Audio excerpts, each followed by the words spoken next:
আমি আপনাদের সঙ্গে জানাচ্ছি যে আমাদের দলের ভারপ্রাপ্ত চেয়ারম্যান, আমাদের কোটি কোটি মানুষের সবচেয়ে প্রিয় মানুষ, যিনি দীর্ঘ প্রায় 800 বছর ধরে নির্বাচিত অবস্থায় রয়েছেন এবং বিগত প্রায় 1 যুগ ধরে তিনি গণতান্ত্রিক আন্দোলনকে নেতৃত্ব দিয়েছেন এবং আমাদের দলকে নেতৃত্ব দিয়েছেন এবং আমাদের গণতন্ত্রের উত্তরণের যে ছাত্রগণ অভ্যুত্থানের নেতৃত্ব দিয়ে আমাদেরকে সাফল্যের দ্বার প্রান্তে পৌঁছে দিয়েছেন।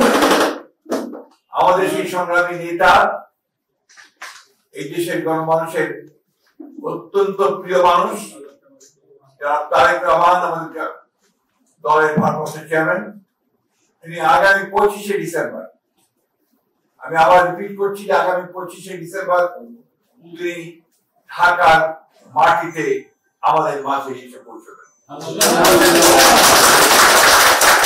আমরা আমাদের দলের পক্ষ থেকে, সকলের পক্ষ থেকে আমরা তার এই আগমনকে শুধু স্বাগত নয়, আমরা আনন্দের সঙ্গে আমরা সমগ্র জাতিকে জানাতে বিজলি কেবলস এর স্কিন কোটেড ইনসুলেশন আগুন প্রতিরোধী। বিজলি কেবলস, নিরাপদ আজীবন।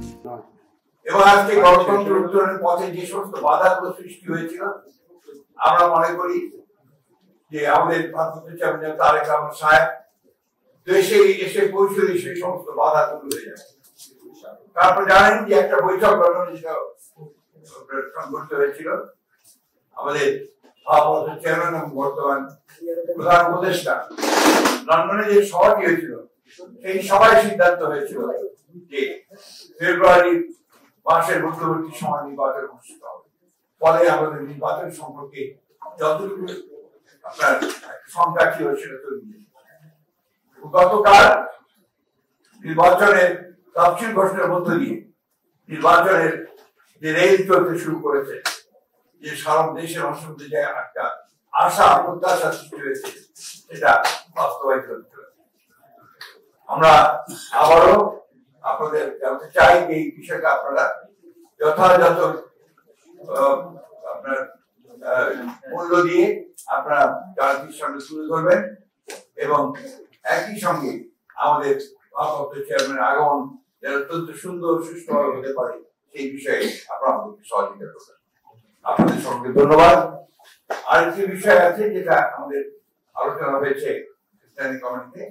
আপনারা আজকে দুপুরে যে একটা গুলি বিদ্ধ হয়েছেন হাজি সাহেব, ইনসাফ পার্টির ওসমান হাজি সাহেব, ইনকিলাব পার্টি যে মঞ্চ, ইনকিলাব পার্টির মঞ্চের সম্ভাব্য প্রার্থী তিনি গুলিবিদ্ধ হয়েছেন।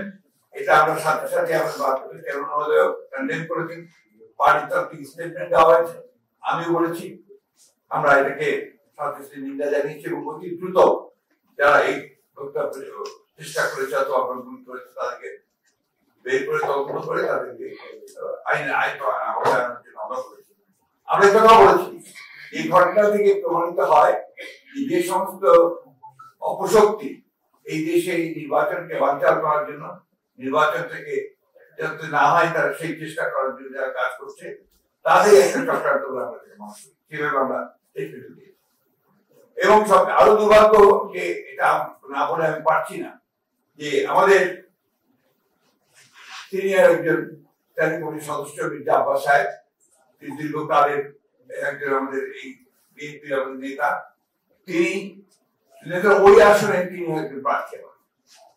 তিনি স্বাভাবিকভাবেই একজন রাজনৈতিক নেতা হিসেবে তিনি সহানুভূতি দেখার জন্য সাথে সাথে